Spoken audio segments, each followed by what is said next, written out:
Bonjour les amis, c'est Christelle, j'espère que vous allez bien. Alors une fois n'est pas coutume, je ne vais pas parler de la Guadeloupe aujourd'hui, je souhaite vous parler du pays Haïti, qui aujourd'hui est en souffrance plus que d'habitude, même si ce n'est pas censé être une habitude d'être en souffrance. Actuellement, on en parle peu, alors qu'il se passe des choses dramatiques là-bas. Cela fait 10 semaines qu'il n'y a pas d'importation de nourriture ou de médicaments. 10 semaines où les administrations sont fermées, les écoles sont fermées, que le pays est en mode off. Les seules fois où la population sort de chez elle, c'est pour aller manifester son mécontentement suite à une perte d'argent faramineuse. On parle de plus de 3 milliards d'euros qui ont été accordés à ce pays par un accord passé entre le Venezuela et les pays de la Caraïbe, les pays d'Amérique de la Caraïbe. Et donc cet argent il a disparu en Haïti, entre les mains d'une vingtaine de dirigeants haïtiens. Et donc cela a créé de la grogne au sein de la population parce que cet argent, il comptait dessus pour pouvoir poursuivre tout simplement la réparation, le redéveloppement, le redynamisme qu'ils attendaient pour leur pays. C'est affreux, c'est même scandaleux ce qui se passe actuellement là-bas. C'est aussi plus scandaleux de voir que la presse en parle peu, voire pour certaines pas du tout. Pour ma part, j'ai une analyse de la situation, donc je vais la partager avec vous aujourd'hui. Je pense que les grands pays, surtout ceux qui sont en capacité d'aider Haïti ou qui sont en mesure de coloniser parce qu'ils sont des anciens colonisateurs, aspirent peut-être très certainement, tranquillement et tout doucement à revenir dans ce pays, à pouvoir le reprendre sous leur coupe et donc attendre ce moment où la situation sera suffisamment critique pour pouvoir intervenir. C'est quand même le pays du monde où il y a le plus d'ONG installées par nombre d'habitants. C'est incroyable. Et pourtant, ce pays ne s'en sort pas.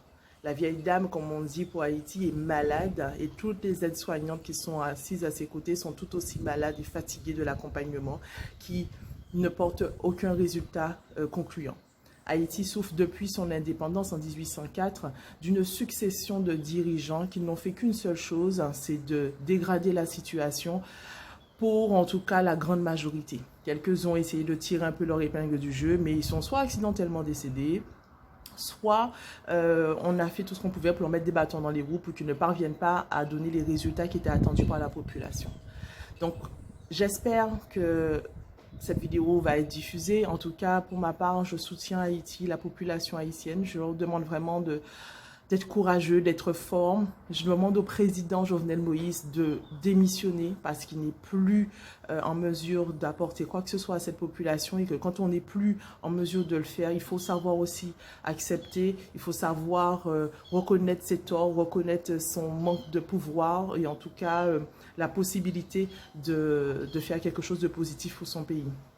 Je voudrais également dire que aux Haïtiens de faire attention parce que pour ma part, je pense que les autres pays sont en train d'observer ce qui se passe afin de pouvoir, comme je l'ai dit, revenir coloniser Haïti, pouvoir réinjecter quelques milliards et avoir un territoire de plus à mettre sur leur collection de terres conquises, de leur dur labeur et ainsi renverser le pouvoir et l'indépendance surtout actuelle du pays. Donc voilà, juste une toute petite vidéo, je voulais dire juste cela, partager avec vous ma vision de la situation en Haïti, un rapide constat de la situation actuelle qui est juste totalement dramatique parce que c'est un pays qui revient de loin, qui a déjà subi des tas de catastrophes. On pense à 2012 avec le séisme, à 2016 avec l'ouragan Matthews et malgré tout, il y a beaucoup d'hommes et de femmes qui sont debout là-bas et qui essayent de faire en sorte que le pays se relève et qui veulent du mieux. Ils aspirent à vivre normalement comme vous et moi.